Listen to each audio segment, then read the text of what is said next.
It feels...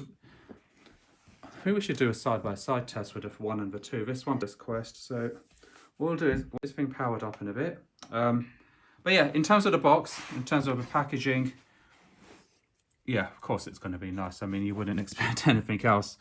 Very compact, everything you need, including batteries. Let me just check this has... Yeah, I can already see that's got batteries in there, but I'll peel it off for you anyway, just to confirm that.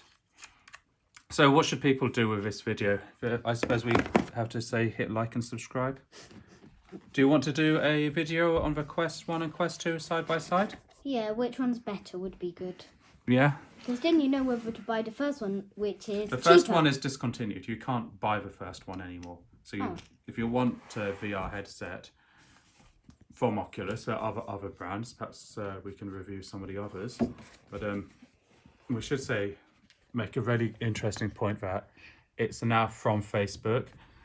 I'm going to set this up in a bit, but from what I understand now with Oculus, or not now, it may come into effect very soon, I can tell you in the next video, you will need a Facebook account.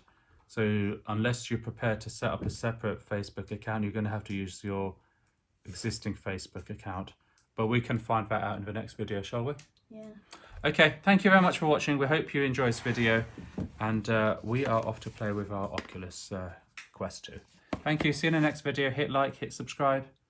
Bye.